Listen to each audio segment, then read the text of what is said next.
Hello everyone, welcome to GNV honours classes. आज के इस वीडियो के अंदर हम थैलासेमिया के बारे में बात करेंगे।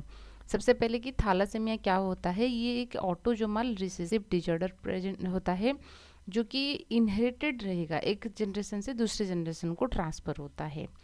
एंड ब्लड डिजॉर्डर हम क्यों कहते हैं? थैलासेमिया में क्या होगा, हीमोग्लोबिन को बनाने वाले जो जीन होते हैं वहीं पे म्यूटेशंस या तो डिलीशन होने की वजह से हो रहा है। जैसे पता होगा हीमोग्लोबिन हमारी आरबीसी के अंदर पाया जाता है और उनकी फंक्शंस होता है कि ऑक्सीजन को ट्रांसपोर्ट करेगा, ठीक है, ट्रांसपोर्ट करके हर एक सेल को ये ट्रांसपोर्ट करके भेजता है। तो यदि हीमोग्लोबिन ही नहीं बन पाएगा तो ऑक्सीजन ट्रांसपोर्टेशन अच्छे से नहीं हो पाएगा, और ऑक्सीजन ट्रांसपोर्टेशन नहीं होगा तो एनीमिक कंडीशंस आ जाएगा। तो हीमोग्लोबिन की यदि हम बात करेंगे, हीमोग्लोबिन की दो पार्ट होता है, एक हेम पार्ट आयरन पार्ट होता है और एक ग्लोबिन पार्ट होता है, ठीक है। ये जो ग्लोबिन रहेगा, ग्लोबिन पार्ट आप जो देख रहे हो, ये ग्लोबिन पार्ट जो होता है इसमें दो टाइप्स की प्रोटीन होता है, एक अल्फा एंड एक बीटा होता है, दो चेन है ना, दो अल्फा चेन दो बीटा चेन, यानी कि कुल मिला के आपको 4 चेन देखने को मिलेगा। एंड जो अल्फा चेन होता है ये क्रोमोजोम नंबर 16 में उनकी जीन प्रेजेंट होता है, एंड जो बीटा चेन होता है क्रोमोजोम नंबर 11 में उनकी जीन प्रेजेंट होता है।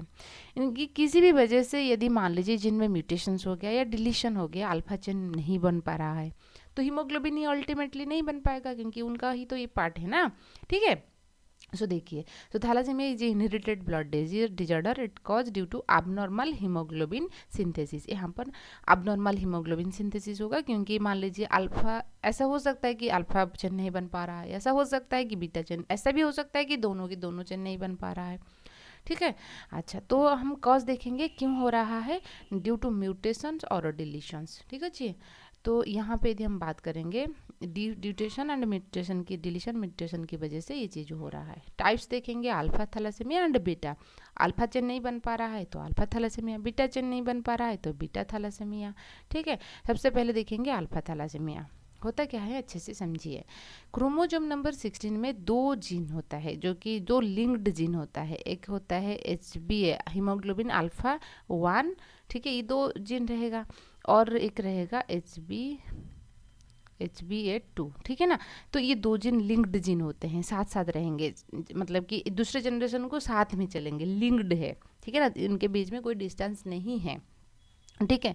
मान लीजिए कि बंदा का HbA1 जीन डिफेक्टेड है, तो चारों के चारों जीन रहेंगे, मान लीजिए 100 अल्फा चेन बना लेंगे। यदि मान लीजिए एक ही डिफेक्टेड है तो 75 बनेगा, है ना, दो डिफेक्टेड है तो 50 बनेगा। तो जितना ज़्यादा डिफेक्टेड होंगे उतना लेस अल्फा चेन बनेगा, समझ में आए ना। The more gene affected the less production of alpha. और ये एक रिसेसिव डिजॉर्डर है, मान लीजिए एक क्रोमोजोम में अफेक्टेड है, दूसरा सही है, तो बंदा के अंदर सभी सारी चीज़ें सही चलेगा, ठीक है। अच्छा, तो रिसेसिव है तो नेक्स्ट जनरेशन को भी अच्छे से ट्रांसफर हो पाएगा।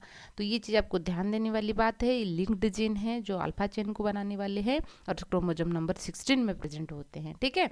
अच्छा, बीटा थैलासेमिया की बात करेंगे, क्रोमोजोम नंबर 11 में उनकी जीन प्रेजेंट है, उनमें एक जीन है हीमोग्लोबिन बीटा, है ना, HbB, हीमोग्लोबिन बीटा होता है यहाँ पे। तो यदि मान लीजिए एक ही म्यूटेटेड हो गया, दूसरा सही है तो सही चलेगा, यदि दोनों की दोनों म्यूटेटेड हो गए तो बीटा चेन ही नहीं बन पाएगा।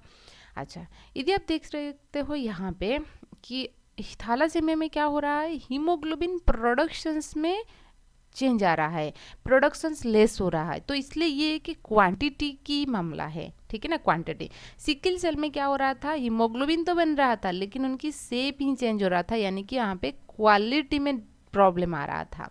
यदि आपको ऐसे पूछा जाएगा कि थैलासेमिया एक क्वांटिटेटिव इनहेरिटेंस है या क्वालिटेटिव, ये एक क्वांटिटेटिव है, क्वांटिटी नंबर में लेस हो रहा है, ठीक है। कंक्लूजन हम ऐसे लिख सकते हैं कि thalassaemia is autosomal recessive disorder, it transmitted from parents to offsprings when both the parents are unaffected. क्योंकि मान लीजिए कैरियर कंडीशंस में रहेंगे, एक जीन सही रहेगा और एक जीन फॉल्टी रहेगा, तो ये तो नॉर्मल रहेगा, उनमें हीमोग्लोबिन अच्छे से बनेगा, लेकिन ये दूसरे नेक्स्ट जनरेशन को ट्रांसफ़र कर सकते हैं, ठीक है।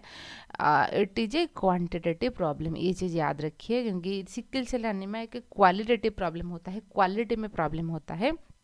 तो आई होप आपको वीडियो अच्छे से समझ में आएगा।